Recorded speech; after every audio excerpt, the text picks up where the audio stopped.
Dans le bilan de la journée du mercredi 22. Donc là, l'événement important, là, c'était le FOMC minutes et les earnings de Nvidia à la clôture, qui ont été plutôt supérieurs aux attentes. Voilà, calendrier économique de la semaine. Donc la clé ici, c'est assez simple. La clé ici, c'est le FOMC minutes, donc fort proba de range. Ensuite, la Fed et hawkish. Donc il y a un mouvement de baisse, voilà, dû au fait que la Fed dit qu'elle va peut-être garder peut-être pas baisser les taux. Je vais essayer de trouver ça. Non, pas ici, mais bon, en gros, la Fed de hawkish dit qu'elle pourrait potentiellement garder les taux plus haut plus longtemps. Mais comme on est dans un bull market, quand il y a une baisse, un dip, il y a des acheteurs, donc plutôt que d'essayer de vendre, de bons réflexes quand ça baisse dans un bull market, c'est être prêt à acheter. C'est un truc sur lequel je me fais parfois avoir. Bon, du coup, ici, il y a un sell trap. Ignorance du signal de hausse bull market. Nvidia, earning dip buy, le prix baisse dans un bull market, il faut être prêt à acheter. Pourquoi je suis aussi précis sur Nvidia? Parce que c'était passé la même chose lors des derniers earnings de Nvidia, en fait.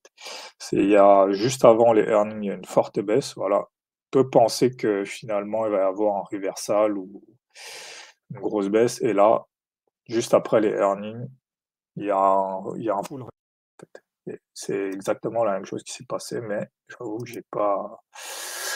je suis passé à côté.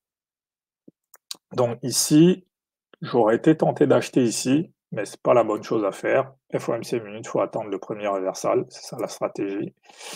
Donc bah j'ai pas tradé là cette journée, donc de toute façon bon là ici je pense que là je me serais rendu compte que là c'est pas une bonne idée d'acheter. Donc là j'ai mon premier reversal, j'aurais dû vendre ici. Là ici je peux continuer à vendre, c'est un peu le même raisonnement qu'ici. Le plus probable, c'est un front run. Le plus probable ici, c'est un reversal. Donc même si on monte, le plus probable, c'est que ça va se retourner et donc on va respecter ce plus haut. Donc éventuellement, je peux vendre ici avec un SL au-dessus. Ici, le plus haut ici à 21, le plus haut ici et à 23. Donc avec un SL à 24, ma position ne va pas sauter. Dans tous les cas, peu importe ce qui se passe, voilà, la bougie qui fait le breakout est avalée, donc je peux commencer à vendre ici. Voilà, je peux commencer à vendre ici, soit en accumulant, soit en vendant les clôtures de M5. Donc là, je peux continuer à vendre parce que maintenant, il devient très probable qu'on va aller rechercher cette zone. Là, à partir d'ici, je me serais arrêté de toute façon, parce que là, on est proche du FOMC. Et voilà, ici, ça peut être un retest de la zone qui a breaké, on repart à la baisse, donc ça peut se vendre.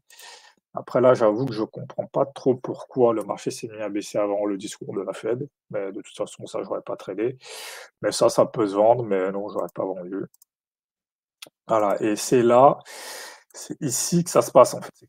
Voilà, il y a cette forte baisse, dans un moment, je me dis: «Bon, là, on va peut-être partir à la baisse», mais ce qu'il faut se dire, c'est que c'est la même chose qui s'était passé lors des derniers earnings de Nvidia. Voilà, c'est le marché commence à baisser, voilà, on pense que ça va être une baisse et finalement ça remonte. Donc la seule solution là, c'est de rentrer à la volée dès que ça se met à remonter en fait. Donc potentiellement rentrer ici et voilà, il y a un full retrace quasiment dans la soirée. Donc voilà, donc cette journée, il y a la partie reversale qui est pas compliquée. Après, par contre, ah oui, ici, je suis pas positionné correctement. C'est plutôt ici. C'est plutôt cette zone-là.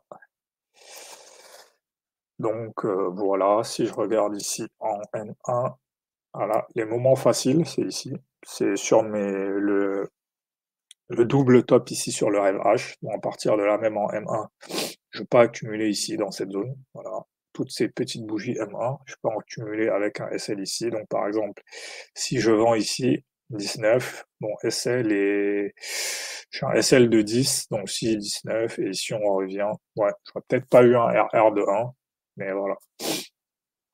En tout cas, là ensuite, D'ici cette partie-là, j'aurais pas tradé, mais voilà, je peux voir qu'ici, il y a un changement de structure ici, on monte, on revient tester cette zone, on repart à la hausse, donc ici à 21h20, ensuite on revient, mais bon, je traite pas après les FOMC, c'est un truc que je maîtrise pas. Mais la bonne idée, ça aurait été de rentrer en swing ici, en fait. Mais bon, c'est pareil, il est 21h, je traite plus à cette heure, mais ça aurait été le meilleur plan, en fait.